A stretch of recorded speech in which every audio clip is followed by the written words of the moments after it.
ప్రియమైన దేవుని బిడ్డలారా, మరొకసారి 2026వ సంవత్సరము ఈ మండల కాలంలోనికి దేవుడు మనల్ని చేర్చిన విధమును బట్టి దేవదేవుని పాదపద్మములకు వందనములు స్తోత్రములు చెల్లిస్తున్నాను. పోయిన సంవత్సరం అనుదిన ధ్యానము మన సిఎస్ఐ హోలీ క్రాస్ ఈసీఎల్ సంఘ పక్షంగా పాస్టరేట్ కమిటీ పక్షంగా మనం ప్రారంభించడం జరిగింది. దీని కొరకు ప్రయాసపడుతున్న కమిటీ పక్షంగా ప్రయాసపడుతున్న సహోదరుడు రాజ్ కిరణ్ గారిని, వారి పరిచర్యను దేవుడు దీవించాలని, వారు పాస్టరేట్ స్థానిక సంఘ కమ్యూనికేషన్ సెక్రటరీగాను, టౌన్ డిసిసి కమ్యూనికేషన్ సెక్రటరీగాను ఉండి అందించుతున్న సేవలను బట్టి దేవుడు వారిని దీవించి ఆశీర్వదించాలని దేవుని ప్రార్థన చేస్తూ, ఈ వాక్యము వినుచున్న ప్రియ బిడ్డలందరికీ ఈ ధ్యానాలన్నీ కూడా ఆశీర్వాదకరంగా, దీవెనకరంగా దేవుడు మీకు అనుగ్రహిస్తాడని నమ్ముతూ మీకు ప్రత్యేకమైన స్వాగతాన్ని అందిస్తున్నాను.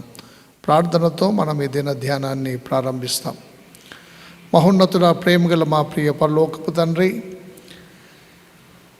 మరొకసారి మా జీవితాల్లో ఈ మండల కాలంలో ప్రవేశించుటకు నీవు అనుగ్రహించిన కృప కొరకు స్తోత్రములు చెల్లిస్తున్నాం. నీ వాక్యం వినుచున్న ప్రతి బిడ్డను నీవు పేరు పేరున ఆశీర్వదించి దీవించమని ప్రార్థన చేస్తున్నాం. ఈ వాక్య ధ్యానములన్నీ నీ బిడ్డల ఆత్మీయ జీవితాలకు ఆశీర్వాదకరంగా, దీవెనకరంగా మార్చుమని మా ప్రభు అయిన యేసుక్రీస్తు యొక్క శ్రేష్టమైన నామమున ప్రార్థించి వేడుచున్నాము తండ్రి, ఆమేన్. ప్రియమైన దేవుని బిడ్డలారా, ఈరోజు భస్మ బుధవారము మనము జరుపుకుంటూ ఉన్నాం. ప్రతి సంవత్సరము ఈ మండల కాలము భస్మ బుధవారంతో ప్రారంభమవుతుంది. ఈస్టర్తో మనం ముగిస్తాం. భస్మ బుధవారం నుండి ఈస్టర్ ముందు దినము వరకు, ఆదివారాలు మినహాయించి 40 దినముల దీక్షలో మనము సాగుతున్నాం. భస్మ బుధవారము, భస్మ అనగా బూడిద, బూడిద బుధవారం అని దీనికి మరి ఒక పేరు. బూడిద దేనికి సాదృశ్యం అనగా, బూడిద వినయమునకు సాదృశ్యం. బైబిల్ గ్రంథం మనకు బోధించేటువంటి సత్యం ఏంటంటే, మనము మన్నే గనక తిరిగి మనము మన్నుకు చేరుదము. భస్మ బుధవారము మనమెంతటి వారమైనా దేవుని చెంతకు తిరిగి నడిపించగలిగేది అని నేను మీ జ్ఞాపకం చేస్తున్నాను. Remember that you are dust and to dust you shall return. నీవు మన్నే గనక తిరిగి మన్నైపోతావు. ఇది యాష్ అనేది, భస్మము అనేది పశ్చాత్తాపానికి నిదర్శనం. మన జీవితాల్లో ప్రాముఖ్యంగా ఆత్మీయ చింతన, ఆధ్యాత్మికమైన పరివర్తన, స్పిరిచువల్ రెనోవేషన్, రెన్యువల్, ట్రాన్స్ఫర్మేషన్, మన జీవితాల్లో రూపాంతరము చెందేటువంటి సమయం ఇది. మనల్ని మనం పరీక్షించుకునేటువంటి సమయం, మనల్ని మనము సరిచేసుకునేటువంటి సమయము. లెంట్ కాలం అనగానే మనము తిరిగి దేవుని యొద్దకు వచ్చేటువంటి కాలము, రిటర్నింగ్ టు గాడ్. అందుకే యోవేలు గ్రంథంలో దేవుడు ప్రవక్త ద్వారా మనకు సెలవిచ్చుచున్న మాట ఏంటంటే, ఇప్పుడైనను మీరు ఉపవాసముండి కన్నీళ్లు విడుచుచు దుఃఖించుచు మనపూర్వకముగా తిరిగి నా యొద్దకు రండి. మీరు ఉపవాసముండి దుఃఖించుచు కన్నీళ్లు విడుచుచు మనపూర్వకంగా తిరిగి నా యొద్దకు రండి అని దేవుడు పిలుపునిస్తున్నాడు. భస్మము అనేది వినయమునకు, భస్మము అనేది పశ్చాత్తాపానికి నిదర్శనం. నినివే పట్టణం వారు ఘోరమైన పాపము చేసి దేవుని ఉగ్రత పొందుకునేటువంటి సమయంలో దేవుని మాట విని, యోనా ప్రవచనము విని, రాజు మొదలుకొని సామాన్యుని వరకు బూడిదలో కూర్చుండి వారి జీవితాన్ని గురించి పశ్చాత్తాపపడ్డ విషయము నేను మీ జ్ఞాపకం చేస్తున్నాను.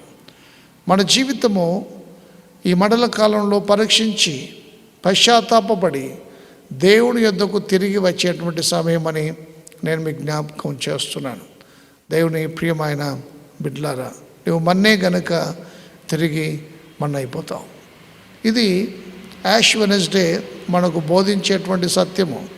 కాబట్టి మండల కాలంలో మనకున్న గర్వము, మనకున్న పాప జీవితము, డంబము, తదితర లోకాశలు, లోకపు పోకడ, అధికారము, అట్టహాసము, ఆడంబరము, వీటన్నిటినీ లోకాశలను విడిచిపెట్టి మనల్ని మన జీవితాన్ని బట్టి వినయమైన మనస్సు గలవారమై మన జీవితాల్లో దేవుడు అనుగ్రహించుచున్నటువంటి మరి యొక్క ప్రాముఖ్యమైన దినము ఇప్పుడైనను అనే మాట యోవేలు ద్వారా దేవుడు మాట్లాడుతున్నాడు. ఇప్పుడైనను మీరు ఉపవాసం ఉండి కన్నీళ్లు విడుచుచు దుఃఖించుచు మనపూర్వకంగా తిరిగి నా యొద్దకు రండి. ఈ 40 దినములు మనం బైబిల్ గ్రంథంలో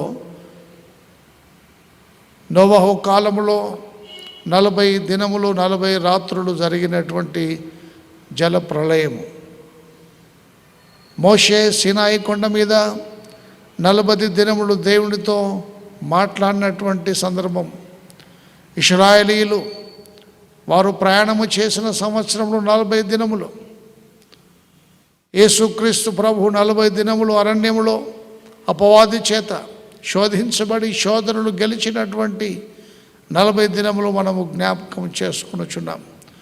ఈ రీతిగా ఇంకా అనేకమైన అంశాలు బైబిల్ గ్రంథంలో 40 గురించి రాయబడి ఉన్నాయి.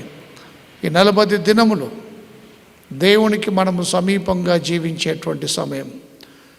ఈ 40 దినములు దేవుని యొద్దకు తిరిగి రావడానికి ప్రయాసపడేటువంటి దినములు, మన జీవితాల్ని బట్టి పశ్చాత్తాపపడేటువంటి సమయం, వినయమైన మనస్సు కలిగి దేవుని యొద్దకు దీనులముగా వచ్చేటువంటి సమయం, దేవుని ప్రియమైన బిడ్డలారా స్వపరీక్ష చేసుకునేటువంటి సమయం, మనల్ని మనం పరీక్షించుకొని తిరిగి దేవుని యొద్దకు రావడం అనేది పశ్చాత్తాపపడేది, మన క్రియలను బట్టి పశ్చాత్తాపపడేటువంటి అంశము మనము జ్ఞాపకం చేస్తున్నాం.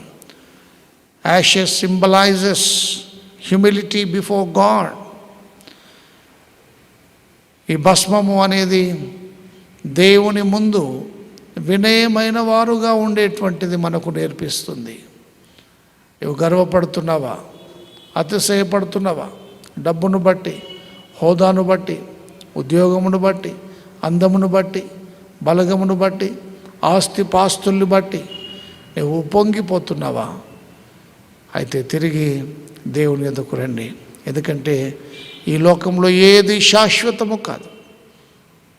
బైబిల్ గ్రంథం బోధించే ప్రాముఖ్యమైన సత్యం ఏంటంటే you are dust and to dust you shall return. నువ్వు మన్నే గనక తిరిగి మన్నైపోతావు. ఇది జ్ఞాపకం చేసేటువంటి దినం ఇది. ఏది శాశ్వతము కాదు, ఏది నీది కాదు, ఏది నీతో రాదు, సమస్తము దేవుని ఆధీనంలో ఉన్నవి అని ఈ దినం మనకు జ్ఞాపకం చేస్తుంది. ప్రియ సహోదరి సహోదరులారా, పశ్చాత్తాపపడేటువంటి దినం ఇది. మనం పొందినటువంటి విజయాన్ని గూర్చి ఏ విజయము శాశ్వతము కాదు, ఏ అధికారము శాశ్వతము కాదు. మనం ఉప్పొంగిపోయేటువంటి పరిస్థితుల నుండి బాప్తిసమిచ్చి యోహాను అరణ్యంలో చేసినటువంటి బోధ జ్ఞాపకం చేస్తున్నాను. మీరు మారు మనసుకు తగిన ఫలములు ఫలించండి, మారు మనసుకు తగిన ఫలములు ఫలించండి. ఇదిగో గొడ్డలి చెట్టు వేరున ఉంచబడి ఉంది, ఫలింపని ప్రతి తీగ నరకబడి అగ్నిలో పారవేయబడును. మారు మనసుకు తగిన ఫలములు ఫలించండి. మేము అబ్రహాము సంతానమని చెప్పుకొనవద్దు, అయితే దేవుడి రాళ్ల వలన సైతం అబ్రహామునకు పిల్లలు పుట్టింపగలడు. మారు మనసుకు తగిన ఫలములు ఫలించండి. రిపెంట్, పశ్చాత్తాపపడండి. ఈ లోక గర్వాన్ని విడిచిపెట్టండి, ఈ లోక స్నేహాన్ని విడిచిపెట్టండి. తిరిగి దేవుని యొద్దకు తిరిగి రావడానికి మిమ్మల్ని మీరు ప్రేరేపించుకోవాల్సిందిగా పిలుపునిస్తున్నాను. నీవు మన్నే గనుక తిరిగి మన్నైపోతావనే వాక్యము ఈ దినం మనం జ్ఞాపకం చేస్తుంది. మీరు ఎప్పుడైనాను ఉపవాసం ఉండి దుఃఖించుచు కన్నీళ్లు విడుచుచు మనపూర్వకంగా తిరిగి నా యొద్దకు రండి.